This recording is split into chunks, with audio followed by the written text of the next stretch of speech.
My name is Helen Martin. I'm 80 years old. I have spent most of my life studying money, building businesses, buying property, and trying very hard not to become an old woman who looked calm on the outside and panicked every night on the inside. And lately, I have had a knot in my stomach that I cannot ignore. I keep looking at what is happening to Gen X, and I feel the same fear I used to feel when I sat at my mother's kitchen table and watched her count coins one by one. I know that sound. I know what it means when the math stops working. And let me tell you something honest. I do not think enough people are saying this clearly. I think a lot of men and women in their 40s and 50s are moving toward retirement with too little saved, too much hope placed on Social Security, and too little time left to keep pretending it will somehow work itself out. I wish I were wrong, but let me explain. I have lived long enough to know that numbers can feel cold until they turn into your life. I also know that people do not change because of vague advice. I know that people change when the truth becomes personal. That is why this has been weighing on me. As I sit in my home in Charleston and think about my children, my grandchildren, and the people just behind me in age, I keep seeing the same problem. I keep seeing a generation getting very close to 60 without the cushion it needs. I remember what it felt like when 60 seemed old. Honestly, I used to think that anyone nearing 60 had plenty of time to get things together. I do not think that anymore. I know that the oldest people in Gen X are right at the door of 60. I know that over 1/3 of them report having less than $10,000 saved for retirement. I know that over half are planning to live mostly on Social Security. And here's what I didn't understand then. I did not understand how dangerous it is when a whole generation starts building retirement around a check that was never meant to carry the full load. I look at the average Social Security benefit, and I feel my chest tighten. As of January 2024, that average monthly check was about $1,920.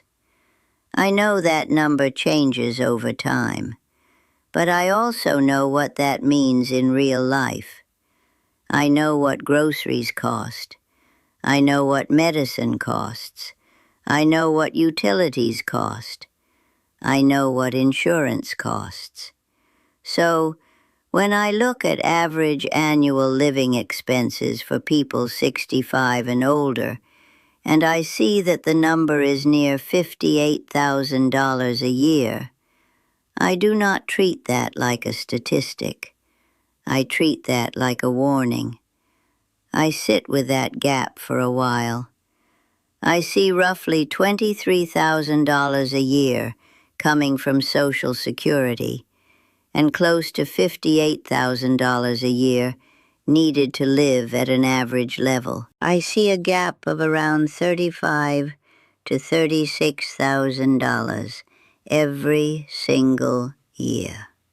Every year. Not once, not as a surprise bill. Every year as the normal difference between what comes in and what needs to go out. You see, that kind of gap does not forgive denial. I learned a long time ago that retirement is about filling the distance between what life costs and what guaranteed income covers. That distance is where fear lives. That distance is where old people start cutting medicine in half, turning down the heat, pretending they are not hungry, or staying in jobs their bodies can barely handle. So, when I look at that yearly shortfall, and I apply the usual 4% rule people talk about, I see something that would scare almost anyone. I see that a person may need close to $900,000 saved just to help cover that gap. Not for luxury, not for nonsense, just to cover the distance between average expenses and Social Security. And before I accuse anyone unfairly, I want to be careful. I know some people live on less. I know some people own their homes outright.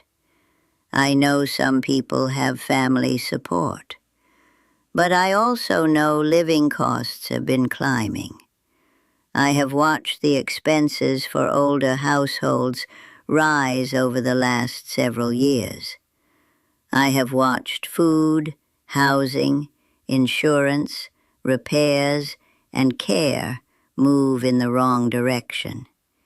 And I do not have the luxury of lying to myself just because the truth feels rude. You know what surprised me most? I kept hoping the savings numbers would look better when I studied them more closely. I kept hoping there would be some hidden strength in the middle of the pack. But when I looked at a report often called the Forgotten Generation, the picture did not get better.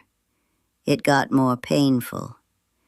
I saw that only a little more than half of Gen X workers even had access to a 401k-style retirement plan.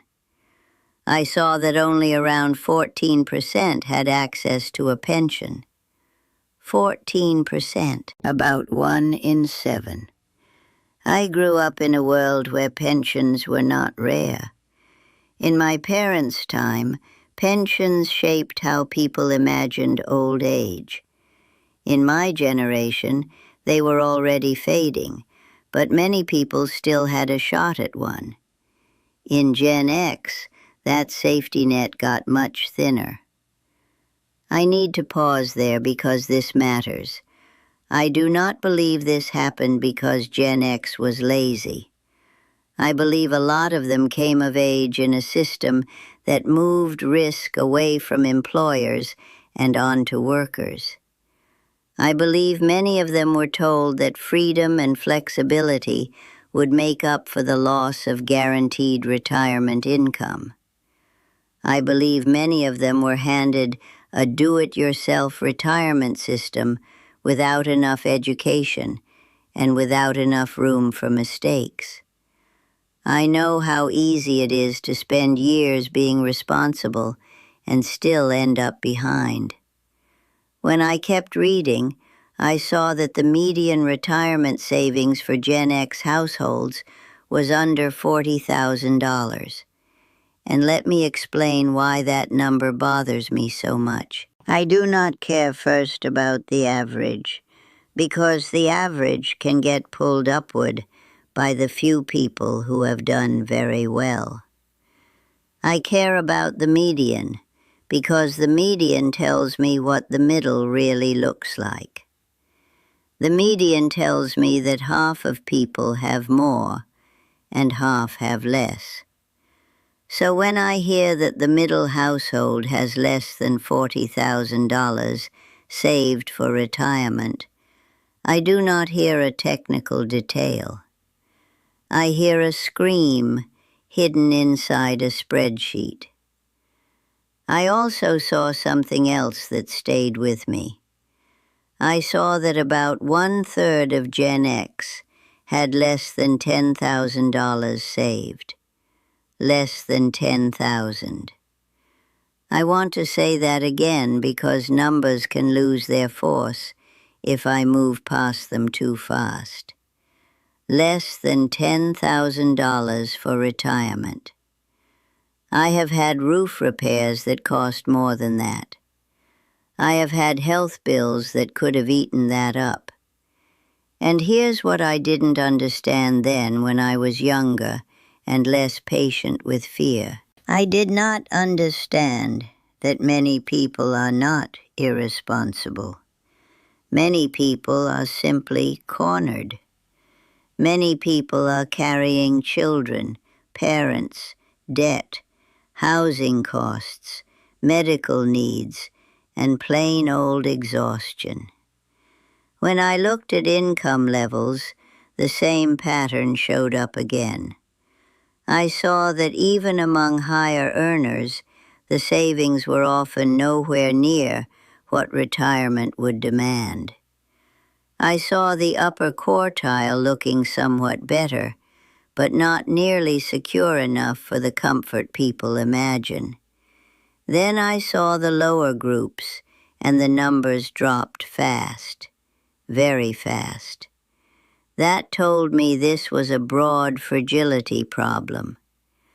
I also paid attention to net worth over time, because I have spent decades watching how wealth grows and how it gets damaged. I remember the financial crisis in 2008 and 2009 very clearly. I remember the fear. I remember people freezing, selling, regretting, and trying to recover. I didn't know it at the time, but that period was going to leave a deep mark on Gen X, right when many of them should have been building momentum. I saw older Gen X households get hit especially hard. I saw values fall sharply. I saw recovery take years. I saw the damage land at a stage of life when there was less room to start over. I know net worth includes home equity, and I know that matters. I know home ownership has helped many families build wealth over the last few decades. I have benefited from property myself, and I will never deny that real estate can change a family's future. But I also know home ownership does not magically solve retirement. I see that many Gen X households own homes with significant debt still attached. I see ownership rates rising with age, but I also see mortgage balances around $100,000 in many cases. So I cannot comfort myself with a simple story that says a house fixes everything. A house can be a blessing. A house can also be an expensive promise. And then there is the student loan debt.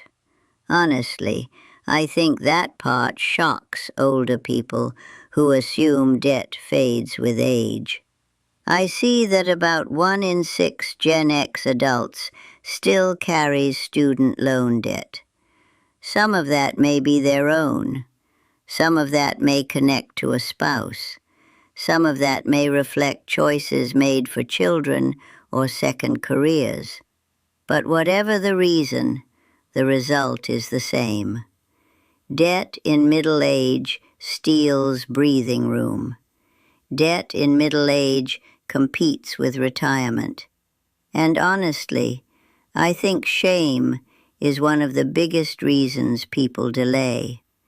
I think many people would rather avoid the numbers than face them. I understand that feeling. I really do. But I also know avoidance charges interest. Avoidance steals options. Avoidance turns a hard season into a harder future. I would rather feel brief discomfort now than live with long regret later. That is a lesson age taught me slowly, but it taught me well. So I sat with all of this, and I asked myself a hard question. I asked myself what I would say if one of my own children came to me in their 50s and admitted they were not ready. I would not shame them. I would not lecture them like they were foolish teenagers. I would not offer fake comfort either. I would tell the truth with respect. I would say that time still matters if any time is left. I would say that 45 is not the same as 59.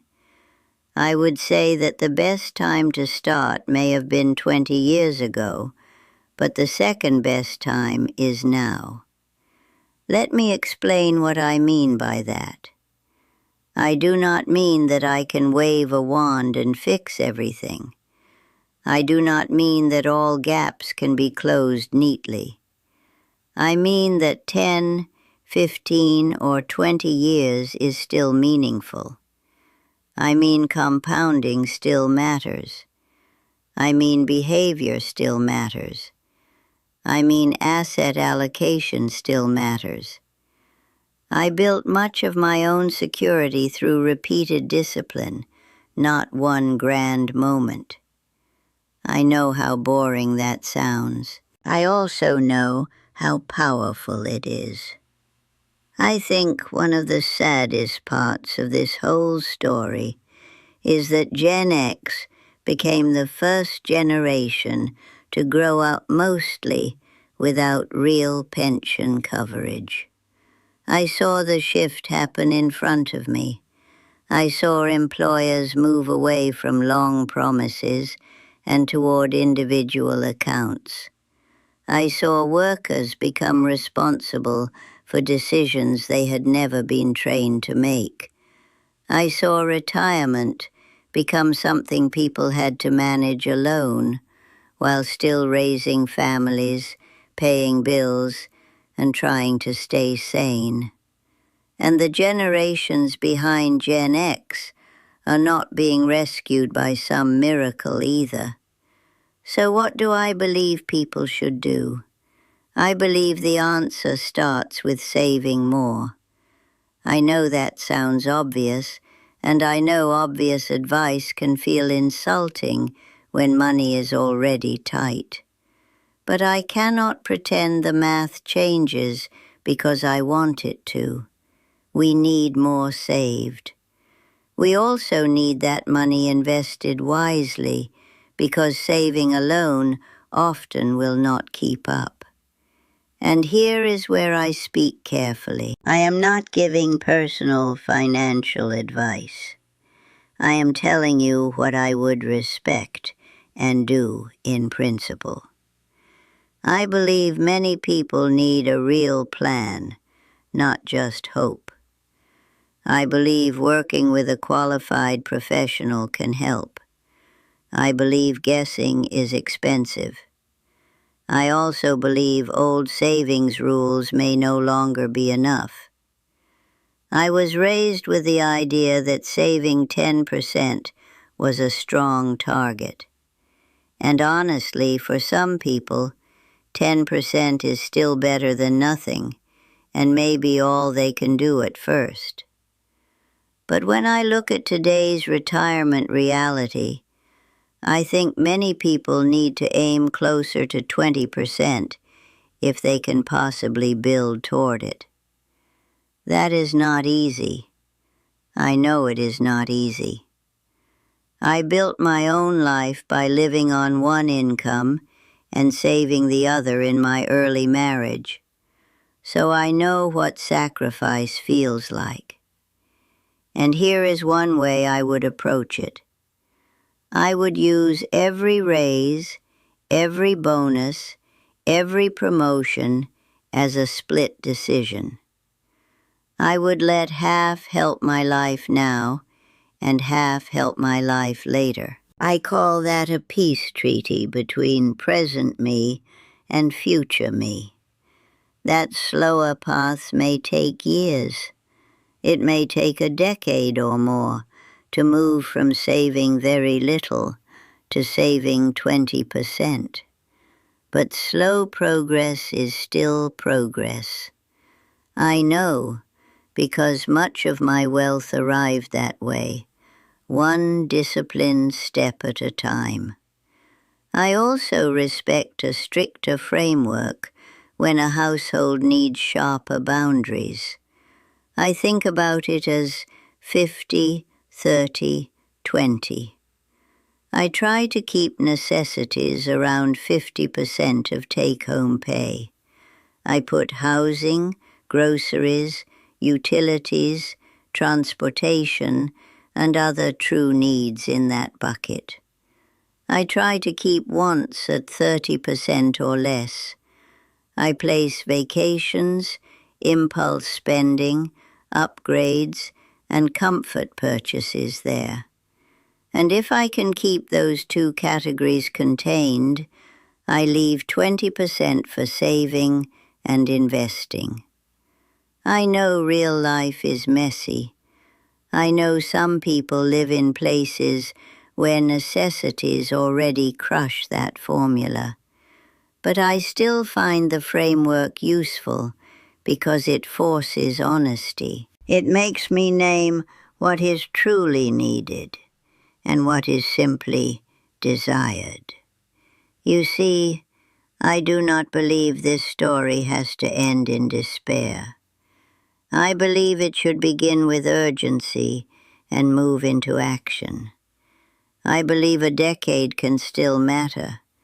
I believe 20 years can still change a life. I believe people can make up ground if they stop hiding from the numbers and start dealing with them directly. I believe future peace is often purchased by present discomfort. I have lived that truth myself. I did not get to 80 with peace around money by accident. I got here because I faced what was real, even when it offended me. I worked, I saved, I invested, I made mistakes, I corrected them. I stayed consistent when consistency was boring. So when I tell you that something terrible is happening to Gen X right now, I am not trying to be dramatic for the sake of it. I am trying to be plain. I am trying to say that a lot of good people are nearing retirement, with a dangerous gap between what they will have and what they will need. I am trying to say that silence will not close that gap. Wishful thinking will not close it. Delay will not close it. And if my words feel personal, that is because I want them to. I want this to feel like one older woman looking straight at the camera and saying that I have seen what happens when people wait too long to respect the math. I have also seen what happens when people wake up, make a plan, and stay with it. If this message stirred something in me, I hope I do not just nod and move on. I hope I sit down with my own numbers. I hope I talk honestly with my spouse, my children, my advisor, or my future self on a sheet of paper. I hope I leave a comment and tell my story, because shared stories matter. I hope I subscribe if I want more of this kind of plain-spoken retirement truth from someone who has lived long enough to know the cost of delay and the value of discipline. And if this warning made sense to me, I think I would also understand why I believe waiting until 65 to retire can be a mistake for many people. I have strong feelings about using the healthy years of later life wisely, and I would love to keep listening. I am not here to frighten myself and stay there.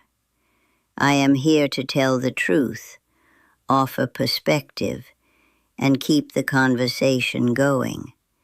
So I stay with it today.